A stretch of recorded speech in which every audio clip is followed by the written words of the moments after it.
tadi Gus menyebutkan tentang kematian, kemudian apa lagi,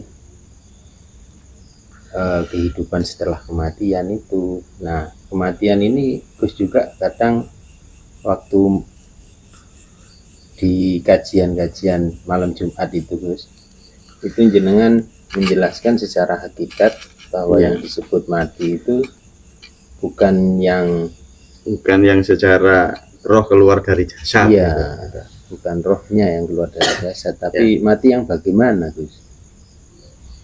Kesadaran kita sebagai manusia yang merasa memiliki apa-apa ini yang mati gitu. Kalau orang Jawa bilang mati yo sak jeroning urip. Sebetulnya gini loh, cuma gini sebetulnya. Kita harus sadar bahwasanya tubuh ini yang membuat juga Allah, hidup ini juga dari Allah. Kita tidak memiliki apa-apa, dan itu harus kita yakini, kita akui. Memang kalau kita itu tidak punya apa-apa, tidak bisa apa-apa, itu harus kita akui. Setelah rasa kita ini semuanya kita akukan dan ini adalah milik Allah, memang benarnya seperti itu faktanya memang ini milik Allah semua. Terus mau manusia mau protes itu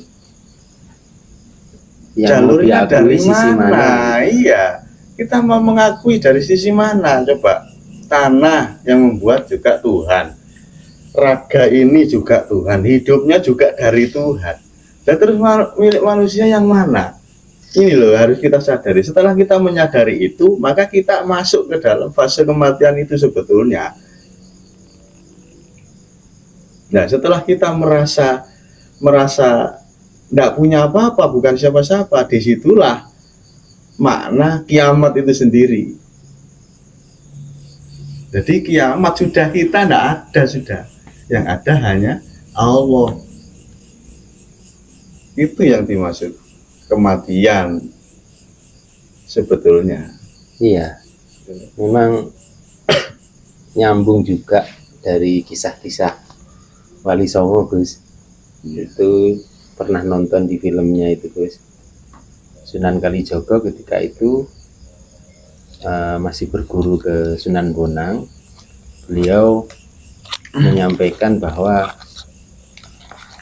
hatinya masih kotor, saya harus diapakan, kembali lagi kan itu riwayat. Akhirnya Sunan Bonang mengatakan harus dikubur hidup-hidup. Ya, itu. Nah, itu istilah dikubur hidup-hidup kan mati. Ya, ranahnya ke sana sebetulnya. Di waktu mati kalah, ada keakuan kan gitu. Itu kan cuma bicara film ya, tapi kan makna sebenarnya kan tidak seperti itu ya Gus. Tapi kita ambil sisi positif lah dari film-film itu kan bisa juga kita jadi. Yang penting intinya gini loh Mas, baik itu dari film atau dari lagu atau dari syair, poin yang kita dapat itu rasa hati kita bertambah dekat dengan Allah, merasa bisa bersyukur, itu ya bener Mas.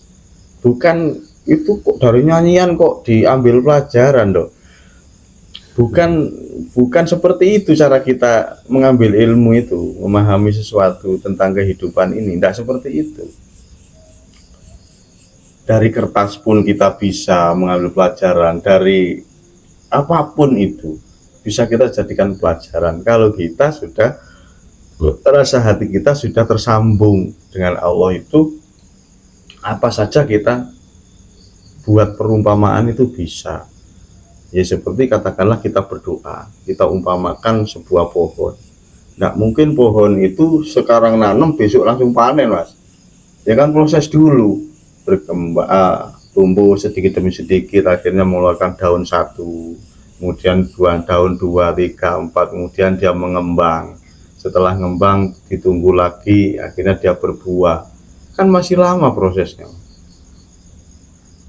Jadi kalau kita berdoa sekarang besok harus dikabulkan, ya kayaknya ya adabnya itu kan tidak bagus kan, seperti memaksakan kehendak Allah. Kayaknya kesannya ini kan Allah ini bisa diatur sama dia itu.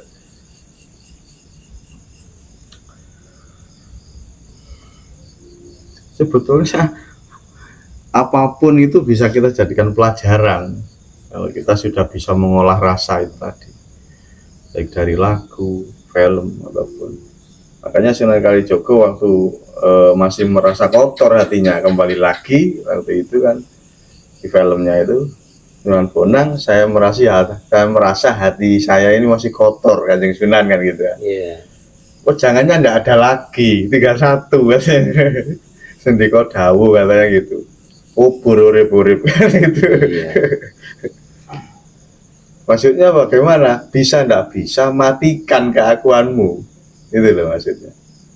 Matikan keakuanmu. Jangan kamu merasa kamu yang bisa bergerak. Jangan merasa seperti itu, matikan rasa-rasa itu.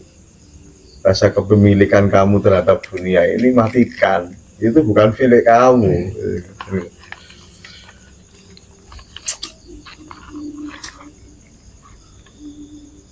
Kalau terkait doa, Gus, tadi itu kan kita sering berdoa meminta kepada Allah.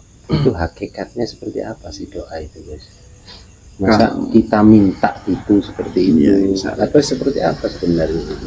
Kalau yang sudah saya rasakan, Mas, ini enggak katanya ya, enggak katanya orang, enggak katanya. Sebetulnya setiap muncul rasa di dalam hati kita seperti katakanlah dalam saat ini misalkan saya tidak punya uang, tidak ada uang buat kebutuhan besok, umpamanya seperti itu. Di dalam rasa hati itu sudah ada rasa seperti itu, Mas. Sebetulnya itu juga itulah doa sebetulnya.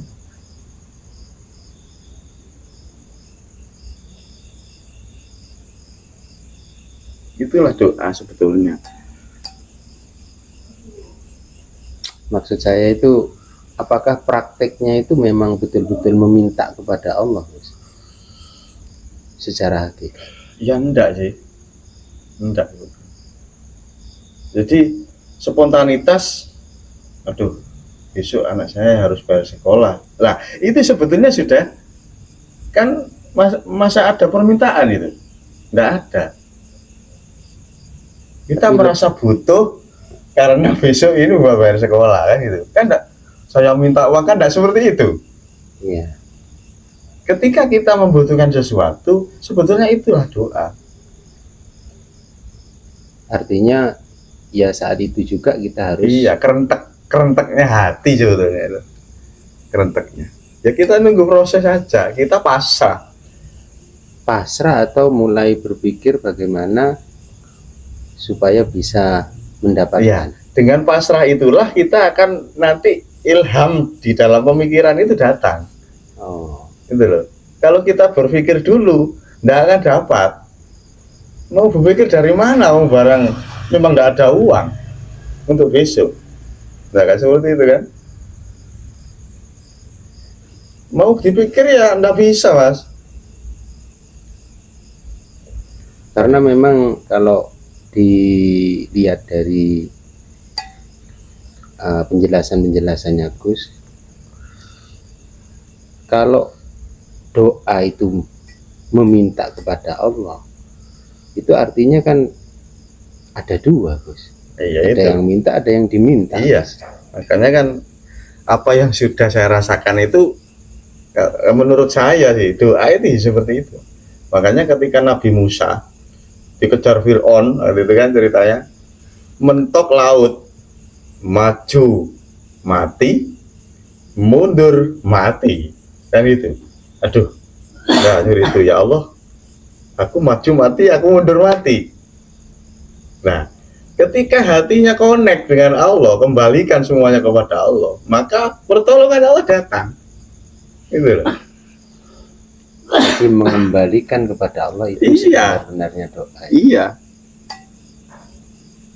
Mengembalikan segala urusan itu hanya kepada Allah, Iya. atau pasrah itulah doa. Iya. Ya.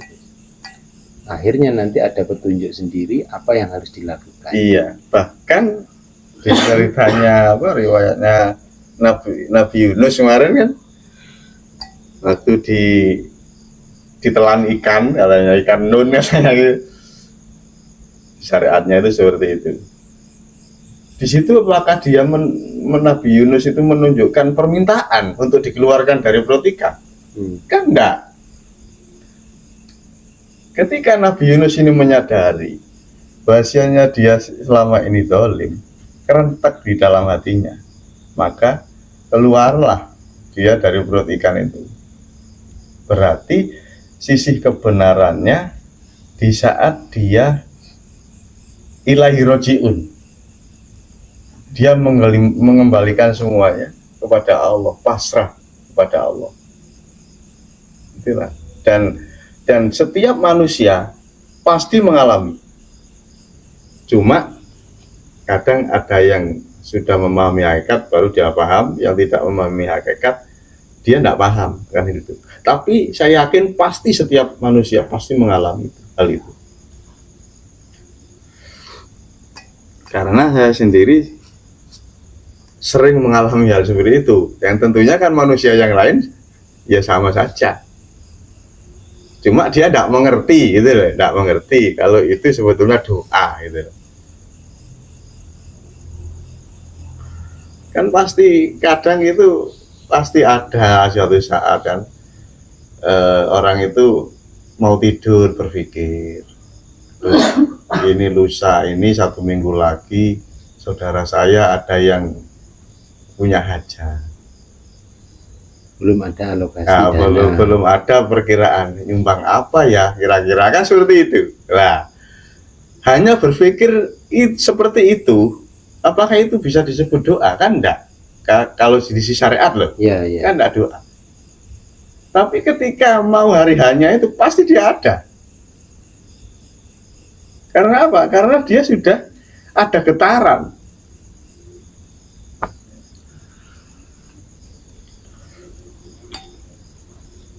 Nah, getaran itulah sebetulnya doa, penyampaian kepada alam semesta ini, gelombang. Dan sebenar-benarnya doa ya yang keluar dari rasa hati yang murni itu.